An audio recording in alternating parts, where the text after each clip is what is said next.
যে বন্ধু রক্তে রাঙা যুদ্ধের মাঝেও মুখ ফিরিয়ে নেয় সে আর বন্ধু থাকে না, বরং পরিণত হয় প্রতিপক্ষের ছায়ায়। মধ্যপ্রাচ্যের রাজনীতি যখন রক্ত যুদ্ধ বোমার ছায়ায়, তখনই বন্ধুত্বের মুখোশ যেন খুলে পড়েছে। ইসরায়েলের দীর্ঘদিনের ঘনিষ্ঠ বন্ধু মার্কিন প্রেসিডেন্ট ডোনাল্ড ট্রাম্প। তবে এবার বন্ধুর দিকেই দোষারোপের তীর ছুড়লেন ট্রাম্প, তাও আবার যুদ্ধ দীর্ঘায়িত করার জন্য। আর এখান থেকে শুরু হলো এক নতুন দ্বন্দ্বের অধ্যায়, আর তা হলো নেতানিয়াহু বনাম ট্রাম্প। হামাস নয়, হিজবুল্লাহ নয়, এবার ট্রাম্পের বিশেষ দূতি সরাসরি আঙ্গুল তুললেন নেতানিয়াহুর দিকে। প্রশ্ন উঠছে, ইসরায়েল কি ইচ্ছে করেই যুদ্ধ চালিয়ে যাচ্ছে? আর এই পরিস্থিতিতে ট্রাম্প প্রশাসন কি পদক্ষেপ নিতে যাচ্ছে? ট্রাম্প নেতানিয়াহু সম্পর্কে যে বরফ জমতে শুরু করেছে, এর শেষ কোথায়? ডোনাল্ড ট্রাম্পের মধ্যপ্রাচ্য বিষয়ক বিশেষ দূত স্টিভ উইটকফ জানান, ইসরায়েল যুদ্ধ থামাতে চাইছে না, আর এ কারণেই জিম্মি মুক্তির আলোচনা এগোচ্ছে না।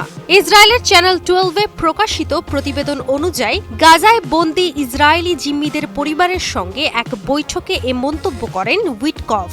তিনি জানান, যুক্তরাষ্ট্র চায় জিম্মিরা ফিরে আসুক, কিন্তু ইসরায়েল যুদ্ধ শেষ করতে এখনও প্রস্তুত নয়, তাই তারাই যুদ্ধকে টেনে নিয়ে যাচ্ছে, অথচ এর কোনো বাস্তব ফলাফল নেই। কূটনৈতিক বিশ্লেষকরা বলছেন, উইটকফের এই মন্তব্য স্পষ্টতই এক ভয়াবহ বার্তা, যেখানে বোঝানো হচ্ছে ইসরায়েল যুদ্ধ চালিয়ে যাচ্ছে রাজনৈতিক ফায়দা তোলার আশায়, আর জিম্মিরা গুনছে মৃত্যুর প্রহর।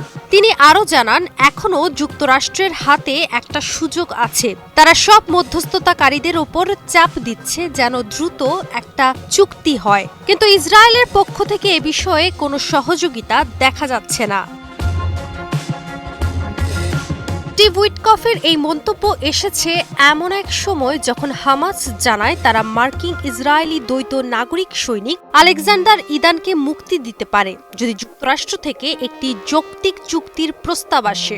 এদিকে ইসরায়েলি গণমাধ্যম কান জানায়, নেতানিয়াহু নিজেই সংসদের বৈদেশিক ও প্রতিরক্ষা কমিটিতে স্বীকার করেছেন আলেকজান্ডারের মুক্তির সম্ভাবনা অত্যন্ত জোরালো। তবুও গাজায় আগ্রাসন বন্ধ হয়নি।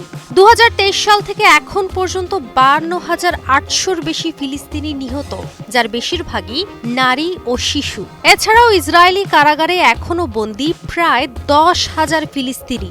মানবাধিকার সংস্থাগুলোর ভাষ্য, এসব কারাগারের বিষয়ে বারবার উঠে আসছে দমন পীড়নের অভিযোগ, এমনকি টর্চার ও চিকিৎসা না দেওয়ার কারণে মৃত্যুর খবরও উঠে এসেছে।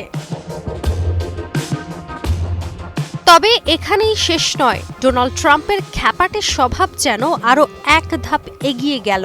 এবার তার মধ্যপ্রাচ্য সফরের তালিকায় নেই ইসরায়েল। তিনি যাচ্ছেন সৌদি আরব, কাতার ও সংযুক্ত আরব আমিরাতে। এমনকি এই সফরের আগেই ট্রাম্প প্রশাসনের পক্ষ থেকে বার্তা এসেছে, যুক্তরাষ্ট্র হয়তো এখন থেকে ইসরায়েলকে ছাড়াই তাদের মধ্যপ্রাচ্য নীতি সাজাবে। বিশ্লেষকরা বলছেন, সাবেক আয়রন কাপড় ট্রাম্প নেতানিয়াহুর মধ্যে আজ এই ঠান্ডা যুদ্ধ যেন এক ঐতিহাসিক মোড়। স্বাস্থ্যকর অল টাইম হানিকম, সব সময় অল টাইম হেলদি লাইফ। এদিকে ইসরায়েলি সাংবাদিক ইয়ানির কোজিন তার এক্স হ্যান্ডেলে জানান, নেতানিয়াহু নিজ স্বার্থে ট্রাম্পকে ব্যবহার করতে চেয়েছিলেন। এই সন্দেহ থেকে ট্রাম্প তার সঙ্গে যোগাযোগ বন্ধ করেছেন। ইসরায়েলের হায়ম পত্রিকার প্রতিবেদনে আরও দাবি করা হয়, নেতানিয়াহুর সঙ্গে ট্রাম্পের ব্যক্তিগত সম্পর্ক তলানিতে ঠেকেছে। ট্রাম্প মনে করছেন, নেতানিয়াহু শুধু কালক্ষেপণ করছেন, সিদ্ধান্ত নিচ্ছেন না। এছাড়াও জানানো হয়, ডোনাল্ড ট্রাম্পের সবচেয়ে অপছন্দের বিষয় হচ্ছে যখন তাকে কেউ বোকার মতো ব্যবহার করে। আর ঠিক এই জায়গাতেই নেতানিয়াহুর প্রতি ক্ষোভ চরমে উঠেছে তার এক সময়ের প্রিয় বন্ধু ট্রাম্পের। এছাড়াও কোজিন জানান, এপ্রিল মাসে ওয়াশিংটনে এক বৈঠকে ইসরায়েলের কৌশলগত মন্ত্রী রন ডারমার রিপাবলিকান সিনিয়র নেতাদের সামনে ট্রাম্পকে কাজের বিষয়ে নির্দেশ দিতে চান, আর সেখান থেকেই শুরু হয় দুই বন্ধুর সম্পর্কে ফাটল।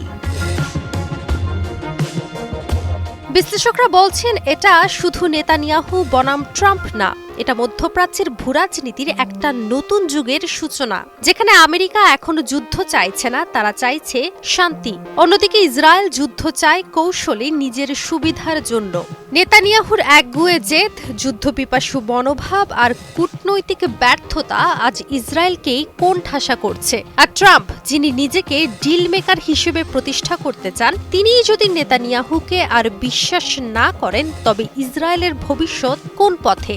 গাজায় বন্দীরা ফিরবে তো, নাকি নেতানিয়াহুর এই একরোখা অবস্থানই একসময় ধ্বংস করে দেবে ইসরায়েলের কূটনৈতিক ভিত?